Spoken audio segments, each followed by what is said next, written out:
तारापुर संयंत्र जो बना, अपनी एक स्वदेशी प्रतिभा से अपनी यहां का रिएक्टर बना। और डॉक्टर भाभा वो व्यक्ति थे जिन्होंने कहा कि ऊर्जा का समाधान अगर खोजना है तो परमाणु विखंडन से प्राप्त ऊर्जा से मात्र नहीं चलेगा, परमाणु संलयन की ओर हमें बढ़ना पड़ेगा। तो तारों में जिस प्रक्रिया से ऊर्जा की उत्पत्ति होती है वह जमीन के ऊपर संभव करने से ऊर्जा का समाधान किया जा सकेगा। यह संकल्पना उस जमाने के अंदर जब दुनिया में और करना कठिन था तब डॉक्टर भाभा ने दी।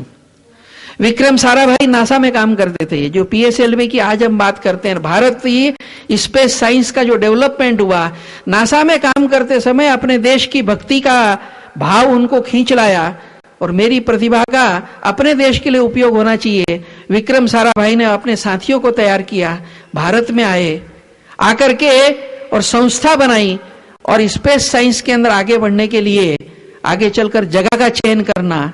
तो ढूंढते ढूंढते तमिलनाडु में गए, एक जगह का चयन किया, थुम्बा नाम की, जहां पर आज सेंटर बना है। वहां तब जंगल था, कुछ नहीं था। उस समय झोपड़ों के अंदर रह करके आने वाले समय में देश के भविष्य का निर्माण करना है।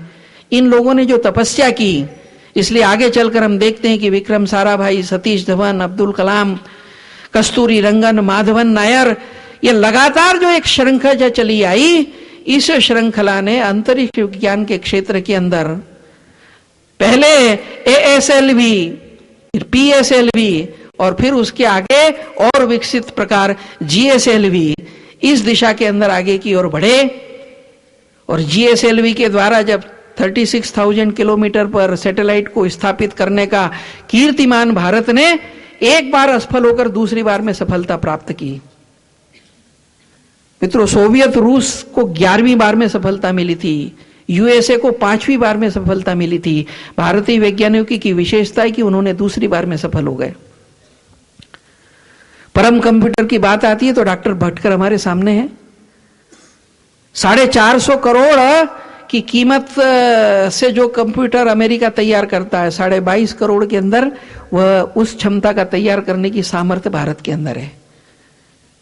मिसाइल की टेक्नोलॉजी के अंदर और डॉक्टर कलाम के नेतृत्व में प्रयत्न चला और आज हम देखते हैं कि पृथ्वी, आकाश, सागरिका, तेजस, ब्रह्मोस, नाग, पृथ्वी, धनुष, त्रिशूल, भिन्न भिन्न प्रकार की सामान्य वारहेड्स से लेकर के एटॉमिक वारहेड्स तक ले जाने की सामर्थ्य अपने साइंटिस्टों ने पैदा की है।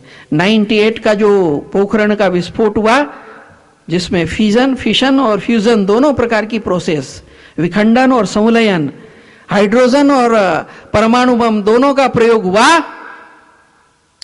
उसमें जो भागीदार था एक व्यक्ति साइंटिस्ट, उसका बहुत अच्छा भाषण है जिसमें उसने वर्णन किया 74 के बाद कभी प्रयोग नहीं किया भारत ने, केवल कंप्यूटर पर प्रयोग चलता था। प्रत्यक्ष प्रयोग 74 के बाद 98 में किया, 24 साल बाद।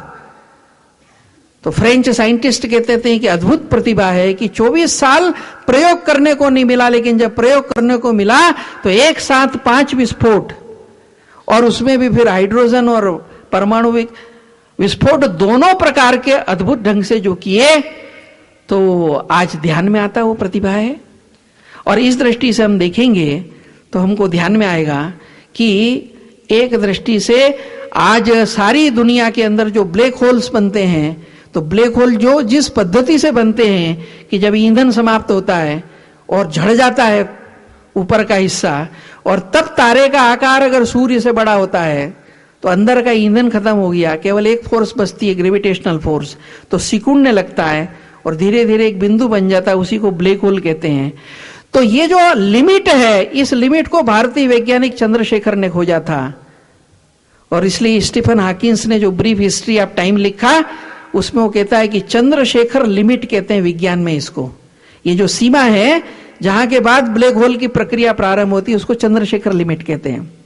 सर सीवी रमन को जब नोबेल पुरस्कार मिला तो पार्टी दी गई, पार्टी के अंदर शराब, अल्कोहल सर्व कर रहे थे, बड़ी जिद करने लगे सब लोग, हमारे यहाँ के एटिकेट लीजिए लीजिए लीजिए।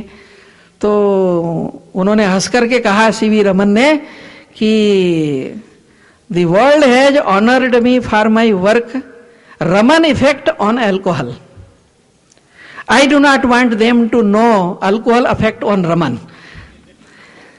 तो एक दृष्टि से यह जो एक श्रृंखला रही है हमारे यहां पर, और आधुनिक समय के अंदर ये गति बढ़ रही है, जरूरत इस बात की है कि इस विरासत को लेकर उसमें आगे बढ़ना।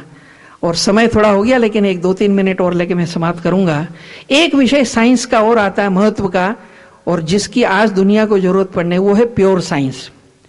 प्योर साइंस में रियलिटी क्या है, इस वर्ल्ड की बिल्डिंग ब्लॉक क्या है, खोजने में साइंस चला।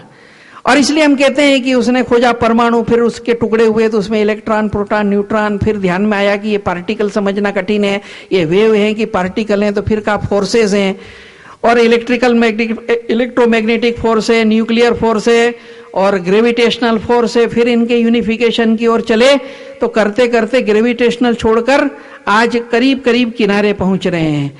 लेकिन फिर भी उनके सामने प्रश्न है कि आगे क्या होगा। राजा रामन्ना अपने यहाँ के आणविक आयोग के अध्यक्ष कहते थे कि किसी समय ग्रेविटेशनल फोर्स भी अगर एक कर दिया साइंस ने, तो भी सवाल खड़ा रहेगा कि मनुष्य का मन क्या है, थॉट क्या है, संकल्प क्या है, इच्छा क्या है, जिसको फ्री विल कहते हैं। व्हाट इज ये कॉन्शियसनेस है। ये कॉन्शियसनेस का क्षेत्र साइंस से बाहर था। आज तक वेस्टर्न साइंस की प्रॉब्लम थी कि उसने मैटर को अलग समझा, माइंड को अलग समझा, इसलिए सारा साइंस भौतिक प्रधान हो गया, क्रूर हो गया, प्रकृति से विसंगत हो गया। और आज जब हम कहते हैं कि ग्लोबल वार्मिंग और दुनिया भर की प्रॉब्लम ये विज्ञान के भौतिक स्वरूप के कारण सारी उत्पन्न हुई, आज इसमें सुधार की जरूरत है। तो भारतीय चिंतन बहुत पहले से कहता है कि भौतिकता ये चेतना की स्थूल अभिव्यक्ति मात्र है।